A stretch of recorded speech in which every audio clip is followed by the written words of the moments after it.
ก่อนอื่นก็ขอสบายดีเด้อพ่อแม่พี่น้องมื้อนี้สาวงก็สิมารีวิวเนาะบุญกองโคงกองเขาแล้วบัดนี้ เด็กน้อยน่ะก็มาเล่นสไลเดอร์เนาะสาวงก็รับหน้าที่เป็นพี่เลี้ยงเนาะตอนนั้นค่ำๆแม่เพิ่นค้าขายเลขขายหยังแล้วก็ไปเอาน้องให้แหน่ว่าซั่นแล้วก็ซื้อเป๊ปซี่มาให้เพิ่นเมื่อยเนาะเล่น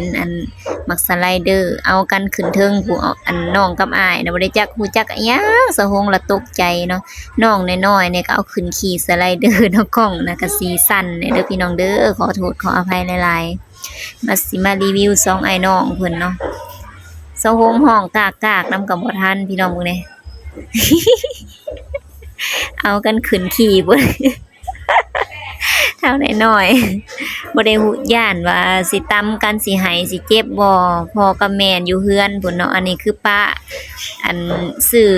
ตัวซื้อหยังให้ลูกขึ้นไปเล่นเขาไปในหันแล้วก็คือบ่ได้สนใจเลยเนาะปล่อยเลยส่วนหลายก็สิป้าลูกอยู่ในสไลเดอร์แล้วพ่อแม่ก็อยู่เฮือนพุ่น จักเจ็บจักให้ก็บ่ฮู้เนาะก็ตามปล่อยเลยตามเลยสะหงก็ได้มาเอามื้อนี้ก็ส่วนเมื่อก็บ่อยากเมื่อเพิ่นหาวดองๆเต้นบาบๆอยู่เพิ่นดีใจเนาะเพิ่นม่วนบ่อยากเมื่อพี่น้องเอ้ยเพิ่นพ้อหมู่หลายคนก็ม่วนติเปิดเพลงให้ว่าซั่นเนาะสะหงก็ได้ปิดเสียงเอาไว้เพราะว่ามันเสียงเพลงย้านแบบมันติดนั้นผิดกฎเนาะกล้องก็สิเววูเววาดแน่เพราะว่าเขาเจ้าโยมเด็กน้อยเขาเจ้าโยมแล้วมันก็สิเด้งดึงเนาะผู้ใดที่เคยขี่สไลเดอร์ ผู้ใดที่เคยขึ้นสไลเดอร์ก็น่าสิฮู้เนาะแต่ว่าสะหงก็เคยขึ้นนี่แหละพี่น้องเอ้ย สบายดีพี่น้องมื้อนี้ได้เป็นแม่จำเป็นเนาะมานำเอาเด็กน้อย2คนดินสไลเดอร์พี่น้องสะหงก็ได้ขึ้นน้ำเขาเจ้าบอกว่าขึ้นได้เลย ขึ้นได้ว่าสะหงก็บอกว่าขึ้นได้เนาะก็เลยเขาเจ้าให้ขึ้นก็เลยขึ้นพี่น้องเสียงก็สิดังเลยเด้อ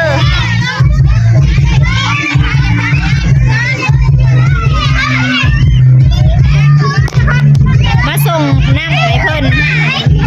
ลิ้นเมื่อยว่าหิวน้ำว่าสันโทรหาแม่อุ้ยน้องวังนึงนี่ละเอาน้องสะหงกะน้ำกับบ่ทันนะปันกันกินน้ำขวดเดียว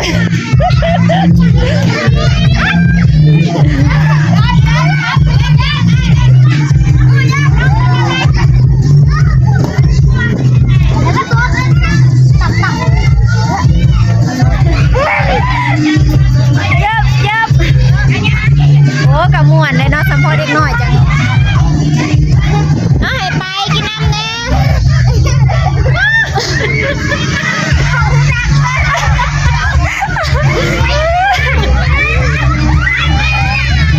ญาติกันกินโอ้ยนี่ตาผู้หิวเพิ่นเมื่อยติเนาะ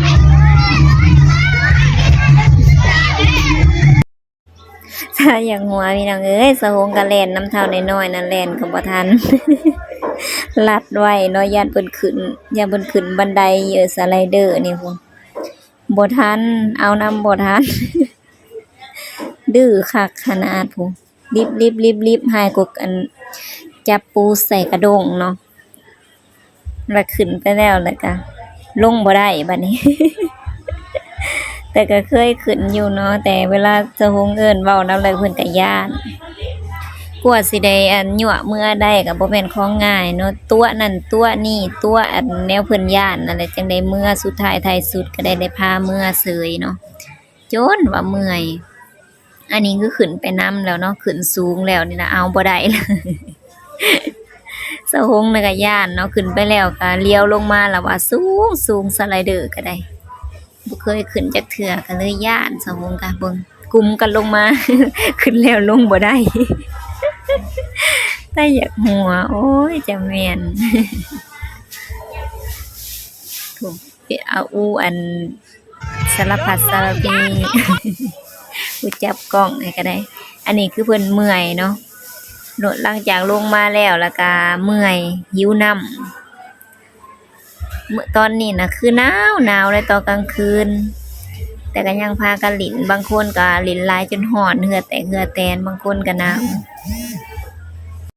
หลินแบบว่าเต็มที่ไปเลยเนาะซื้อตั๋วเข้า20,000กีบหลินจนตั้งแต่หัวแรงหัวอันนั้นจนฮอดค่ำจนฮอดมืดเนาะ ถือว่าคุ้มเนาะพี่น้อง ความว่าเย็นความว่าหนาวมื้อนั้น13องศาเนาะความเย็นแบบจนสั่นมือก็เย็นเย็นแต่ว่าอยู่ในสไลเดอร์แล้วเหงื่อออก ขออภัยเบิดคลิปเด้ออันมันสั่นหัวอายเพิ่นก็เล่น ใครแต่ฮู้จักอันแบบว่าบอกกันเนาะผู้ใดสิขึ้นแล้วบอกให้ทั้งคนทั้งลุมออกแม่ออกแม่เพิ่นว่า ยันลงมาทับกันแสดงว่าเคยมีเหตุการณ์นั้นเนาะจังได้ฮู้อืมม่วนคักใกล้สิได้เป็นผู้บ่าวแล้วถ้ากังฟูก็เริ่มแบบอันนั่นเลยเริ่มใส่เสื้อผ้าแบบเริ่มใส่เสื้อผ้าผู้ใหญ่แล้วบางคนก็พาลูกพาเต้าเมื่อเนาะบางคนก็พ่อแม่ก็บ่ได้มาเอาบางคนก็เผาอยู่ทางนอกปล่อยให้เขาหลินโอ้หลินม่วนคักปานหยังเห็นสะหงถ่ายนี่นะคือเบิ่งคือบ่สูงนะแต่ความจริงสูงสะหงขึ้นไปแล้วก็เลยฮู้ว่ามันสูงเนาะเป็นตาย้าน แต่เด็กน้อยเขาหลินแล้วเขาม่วนเขาก็เลยบ่ฮู้จักย้านเท่าน้อยๆนี่ก็คันบ่ระวังเอานี่ก็ขึ้นไปแล้วนี่เพราะว่าเพิ่นขึ้นไป2เทื่อแล้วเรื่องมึนนี่บ่ให้เว้าเนาะเผลอบ่ได้แป๊บเดียวขึ้นแล้วบ่แม่นหยังดอกพี่น้องย้านแบบว่าได้เจ็บเนาะย้านแบบตกลงมาทับกันแล้วย้านหายย้านหยังหั้นน่ะสะหงก็เลยบ่อยากให้ขึ้นสะหงน่ะเห็นตอนแรกแล้วตกใจเนาะบ่พออันไปเว้าสู่แม่เพิ่นฟังแม่เพิ่นก็โอ๊ยขึ้นหลายเทื่อแล้วว่าซั่น สะหงก็เลยโอ้แนวนั้นบ่น้องก็เคยเห็นเนาะบ่เคยเห็นน้องขึ้นจักเทื่อบ่พอเห็นบ่พออันฟังแม่เพิ่นเว้าแล้วย่าแล้วซั่นสะหงเลยไปสอนสู่แม่เพิ่นฟังเนาะ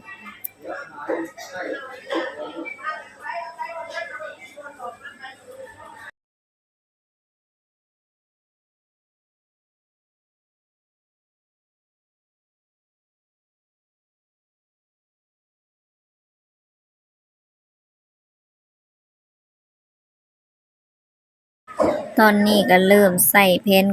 นการแล้วตัวว่าอัน อันอ้ายอันน่ะมาว่าเพิ่นย้านมันมีอ้ายผู้หนึ่งเนาะอยู่ในบ้านเราก็บ่ค่อยอันนั้นปานใดเนาะแต่เท่าดูเพิ่นย้านเนาะเพิ่นย้านแบบให้แบบบ่มื่นหูมื่นตาเลยสะหงอันก็เลยสิยั่วเพิ่นเมื่อตัวว่าอ้ายเลาสิมาแล้วว่าซั่นๆเขาเลยได้พี่น้องบ่แล้วสิถ่ายรีวิวให้เบิ่ง ให้แบบย้านเอาแท้เอาว่าเนาะเท่าอันน้อยๆนะตอนนี้ภารกิจของสะหงก็สำเร็จ เห็นบ่ตัวและได้ผลอีหลีเนาะสบายดีป้าลุงเด้อเฮ็ดเมนูศีลโอ้ปาก กินซีนพี่น้อง บุญหยังก็บุญกองเขาบุญห่อเขาบุญกองเขาซอยศีลเนาะเพื่อนนี่กินแต่ศีลกับปลาแนวอื่นนี่ก็ ขั้นจะนี่แล้วก็ปะถั่ว พิจารณาใหม่ อีเลียมาได้เลยใส่กระป๋องนี่จ้ะ เนี่ยน่ะล้าง เตรียมมันครับเอามาสิครับ รีวิวให้เบิ่งเนาะให้เบิ่งเวสหน่อยหนึงยันมันอันนั้น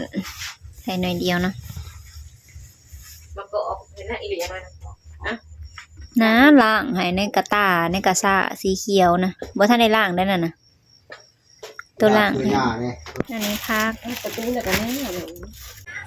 สำหรับคลิปรีวิวไปเอาน้องอยู่สไลเดอร์แล้วก็มารีวิวอันเนื้องัวซีนงัวก็ขอจบไปเพียงส่ำนี้เด้อ